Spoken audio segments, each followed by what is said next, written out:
नमस्कार, मैं हूं कनक झा और आप सब देख रहे हैं अखंड भारत। आइए नजर डालते हैं कुछ खास खबरों पर। हमारा परिवार स्वदेशी व देशभक्ति को समर्पित फरीदाबाद इकाई का वार्षिक उत्सव का कार्यक्रम JC Bose University of Science and Technology YMCA में संपन्न हुआ।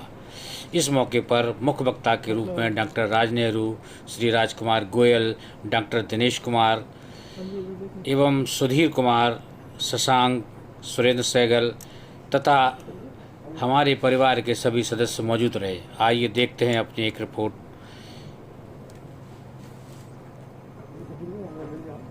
अपना दिल बहुत खुश हो रहा है। आप लोग ऐसी ही सम्मानजनक हस्तियां हमारे मंच पे विराजमान है। आपका बहुत बहुत धन्यवाद। डॉक्टर दिनेश कुमार जी के लिए श्री राजेंद्र गुप्ता जी और श्री सुरेंद्र सहगल जी कृपया मंच पे आए।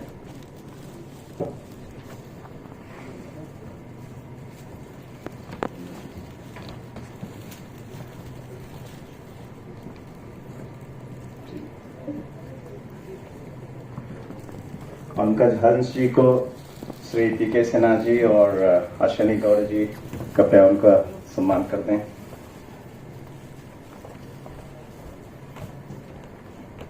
और श्री योगेश राय जी के लिए श्री योगेश जी के लिए विकास राय जी और श्री अनिल जी कृपया आ जाएं।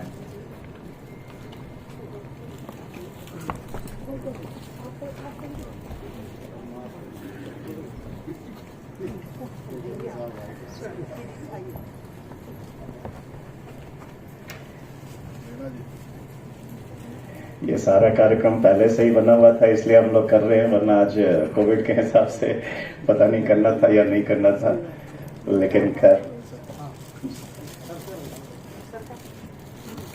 हाँ, डॉक्टर दिनेश कुमार जी के लिए हो गया। श्री योगेश सैनी जी के लिए हमारे विकास राय जी और अनिल जी।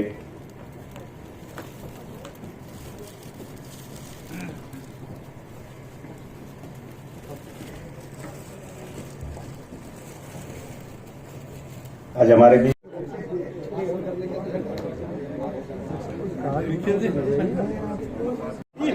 योगेश सैनी जी ने बताया है कि जिस परिवार में एक बच्चा होता है वो 3 परिवार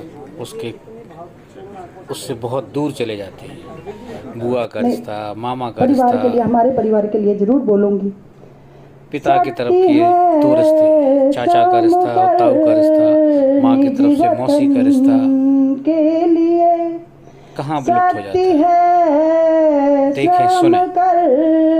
निज वतन के लिए दानी है, दान कर निर्धनों के लिए। तो हमने क्या नाम दिया? पंचगव्य। तो हम तो ऐसी वैज्ञानिक परंपरा से आए हुए लोग, और कितना बड़ा दुर्भाग्य हमारे साथ हुआ। क्यों हुआ? क्योंकि हम परिवार की परंपरा को भूल गए। वो जो बुजुर्ग थे हमें इन सब बातों को बताने वाले, उनसे हम दूर हो गए।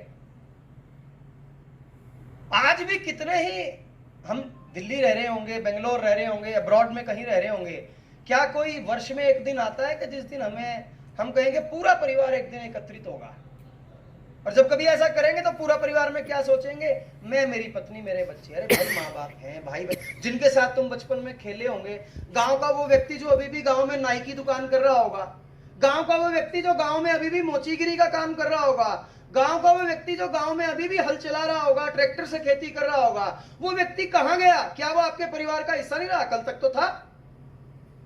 कल तक तो उसके साथ मिलके कितने पेड़ों से आपने बेर तोड़े होंगे, कितने पेड़ों से आपने आम तोड़े होंगे, कितने खेतों में चोरी से घुस के आपने खरबूजे चुराए होंगे। अब वो परिवार का हिस्सा नहीं रहा। क्यों नहीं रहा? क्योंकि आप डॉक्टर सो एंड सो बन गए, आप इंजीनियर सो एंड सो बन गए, आप IAS IPS बन गए। तो वो आम भूल गए क्या? वो खरबूजे भूल गए क्या? आपके बच्चों को पतंग उड़ानी नहीं आ रही, इसमें कसूर किसका? इसमें कसूर मेरा ही तो है। क्योंकि मुझे जिसने पतंग उड़ानी सिखाई थी वो मित्र को तो मैं गांव में ही छोड़ा है, कभी उसको मैंने अपने घर बुलाया नहीं। घर बुला के बच्चों को बताया नहीं कि बेटे ये तेरा वो चाचा है, ये तेरा वो ताऊ है जिसने मुझे पतंग उड़ानी सिखाई थी, जिसने मुझे कबड्डी खेलनी सिखाई थी। तो ये परिवार की कल्पना जब से हमने छोड़ी, तब से हम लोगों को सारी चीज, हमारी अच्छाई जो थी, अच्छाई की जो चीजें थी वो समाप्त हो गई। जिस दिन हमने आत्मवत सर्वभूतेषु इस भाव को छोड़ दिया, आत्मवत सर्वभूतेषु के भाव को छोड़ने के पश्चात आज हमारे हालात ये हो गए कि बुजुर्ग पार्कों में बैठकर ये चिंतन करते हैं कि मेरे पोते का क्या होगा। वो दूसरा बुजुर्ग पूछता है क्या हुआ, कि यार वो बहुत आजकल मानता नहीं है अपने माँ बाप की, हम तो अपने लड़के को टिका लेते थे, हमारा लड़का कह रहा है कि नहीं नहीं आजकल बच्चों को कुछ नहीं कहते। ये चिंता बुजुर्ग कर रहे हैं, क्यों कर रहे हैं? क्योंकि हमने आत्मवत सर्वभूतेषु इसको हमने समाप्त कर दिया। और वेद में जिसको कहा गया और जिसको बाद में अंग्रेजी में लिखा गया कि the world is nothing but my own extension, हमने इस भाव को छोड़ दिया, इस परिवार के भावना को छोड़ दिया। इस कारण से ये तमाम समस्याएं हैं। अर्थ का सारा विषय डॉक्टर साहब रखने वाले हैं। मैं क्षमा एक और भी चाहूंगा, थोड़ा सा समय मिला था लेकिन मुझे तो आप सब इतने अच्छे श्रोता लगे कि मैंने सोचा आज ही निकाल देता हूँ जो निकालना है। तो दो बातें करके, जैसे राजबाला बहन जी ने बताया था अंत में, मैं भी कुछ पंक्तियां सुना के अपनी बात को पूरा करूंगा। हालांकि दोबारा क्षमा प्रार्थी हूँ कि मैंने बहुत समय ले लिया है। डॉक्टर साहब से विशेष क्षमा प्रार्थी हूँ। डॉक्टर साहब कृपया अपने समय में कटौती ना कीजिएगा, हमें बहुत सुनना है। हमने सुना बहुत है आपके बारे में, आज आपको सुनना ही है। हिंदू जगे तो विश्व जगे और स्वाभिमान संकल्प जगे। हिंदु जगे तो विश्व जगे और स्वाभिमान संकल्प जगे। सत्य धर्म की विजय सुनिश्चित, रोम रोम हुंकार जगे। स्वर्णिम युग इतिहास जगे, स्वर्णिम युग इतिहास जगे।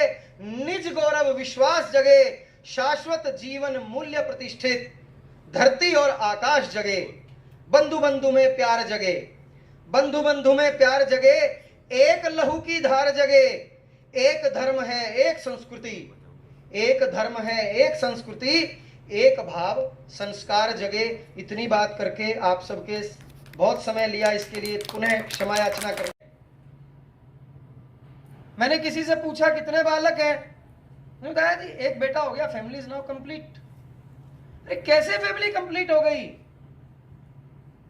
हम सनातनी हैं, हमारे यहां 5 सगे रिश्ते हैं जिनमें ताऊ का, चाचा का, बुआ का, 3 रिश्ते पितृपक्ष की ओर से आते हैं, मामा का और मौसी का 2 सगे रिश्ते मातृपक्ष की ओर से आते हैं। 5 हमारे सगे रिश्ते कब पूरे होंगे? जब हमारे यहां 4 संतान कम से कम होंगी, और 4 संतान में भी 2 बेटे और 2 बेटियों का भरा पूरा परिवार होगा, तब जाकर हमारे 5 रिश्ते कंप्लीट होंगे, तब जाकर हमारी फैमिली कंप्लीट होगी। एक बेटा एक बेटी होगा तो कितने रिश्ते समाप्त कर दिए? उससे आगे ना चाचा होगा, ना ताऊ होगा और ना मौसी होगी। कहने को कहेंगे एक बेटा हो गया एक बेटी होगी, फैमिली इज नाउ कंप्लीट। लेकिन आपने 3 रिश्तों की हत्या कर दी। फिर क्या कहा कि बच्चों को पढ़ाएंगे कैसे? मैं जानता तो नहीं हूं, किंतु मुझे विश्वास है डॉक्टर साहब बैठे हैं, 1 से तो अधिक भाई बहन होंगे। तमाम बड़ी खबरों से जुड़े रहने के लिए देखते रहिए अखंड भारत। वीडियो को लाइक कीजिए, शेयर कीजिए and subscribe the channel for more update.